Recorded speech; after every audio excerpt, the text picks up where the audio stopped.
Hi friends, అందరికీ నమస్తే. Welcome to SSB world of nature.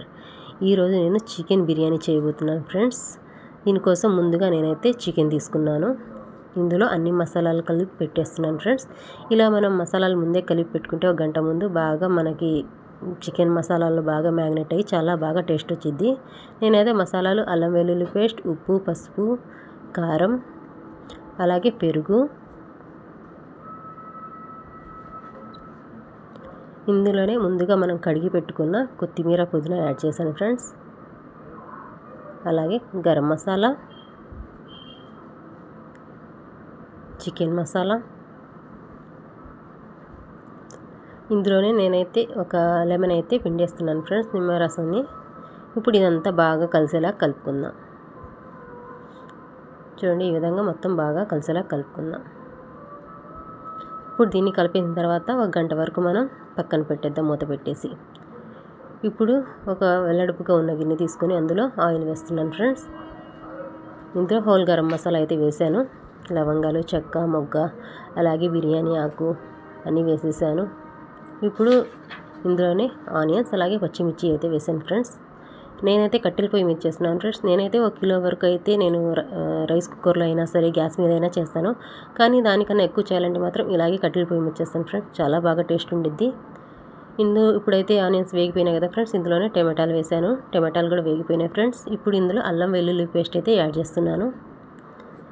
ఇందులోనే కొత్తిమీర, పుదీనా,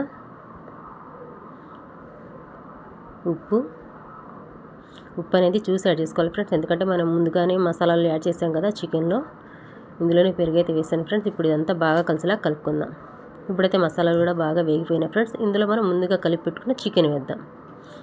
చూడండి, ఈ విధంగా మసాలాలు చికెన్ వేసి బాగా కలిపేద్దాం. నేనైతే దమ్ బిర్యానీ చేయట్లేదు ఫ్రెండ్స్, నేనైతే పల్లెటూరు స్టైల్లో చేస్తున్నాను. మా అమ్మ వాళ్ళైతే ఇలాగే చేస్తారు ఎప్పుడు కూడా. చూడండి, మనకు చికెన్ కూడా బాగా ఉడికిపోయింది. ఇప్పుడైతే నేను పక్కకు తీస్తున్నాను ఫ్రెండ్స్. మనం ఇలాగే పెట్టచ్చు, కానీ ఇలాగే పెట్టడం వల్ల మన చికెన్ అనేది కొంచెం సప్పగా ఉండిద్ది ఫ్రెండ్స్. అందుకే పక్కన తీసేసాను. 1-2 ముక్కలున్నా పర్వాలేదు. ఇప్పుడు ఇందులో అయితే వాటర్ కూడా యాడ్ చేస్తున్నాను ఫ్రెండ్స్. నేనైతే కప్పు కొలతల్లో చెప్తున్నాను. ఒక కప్పుకి వచ్చి 1.5 కప్పు వరకు మనం వాటర్ తీసుకోవాలి. చూడండి, వాటర్ అయితే బాయిల్ అయిపోయి నేను రైస్ కూడా వేసేసాను ఫ్రెండ్స్. ఇప్పుడైతే మూత పెట్టేద్దాం.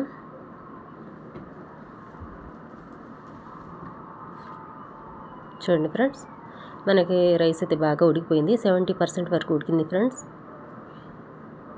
చూడండి, ఒకసారి ఇలా కలిపేస్తే మనకు తెలిసిపోయిద్ది. వాటర్ అనేది కొంచెం ఉన్నాయి అన్నమాట, మనకైతే సరిపోయిద్ది.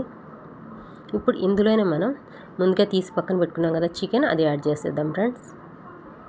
ఈ చికెన్ యాడ్ చేసి మొత్తం ఒకసారి ఇంకోసారి కలిసేలా బాగా కలుపుకుందాం. చూడండి, ఈ విధంగా నేనైతే కలిపేసాను ఫ్రెండ్స్. ఇంకో 5 నిమిషాల వరకు మనం మూత పెట్టి పక్కన పెట్టేద్దాం. చూడండి ఫ్రెండ్స్, ఇప్పుడైతే పర్ఫెక్ట్గా మనకు బిర్యానీ అయితే రెడీ అయిపోయింది. పైనుంచి కొత్తిమీర, పుదీనా, అలాగే నెయ్యి అయితే యాడ్ చేస్తున్నాం ఫ్రెండ్స్. ఇప్పుడు ఒక 2 నిమిషాలు అయితే మళ్ళీ మూత పెట్టేసి పక్కన పెట్టేద్దాం. మీరు కనుక మా ఛానల్ని ఫస్ట్ టైం చూస్తున్నట్టయితే మా ఛానల్ లైక్ చేయండి, షేర్ చేయండి, సబ్స్క్రైబ్ చేసుకోండి ఫ్రెండ్స్. చూడండి, బిర్యానీ అయితే చక్కగా అయిపోయింది. చాలా టేస్ట్గా కూడా ఉండిద్ది ఫ్రెండ్స్. మీరు కూడా ఒకసారి తప్పకుండా ట్రై చేయండి. Thank you for watching.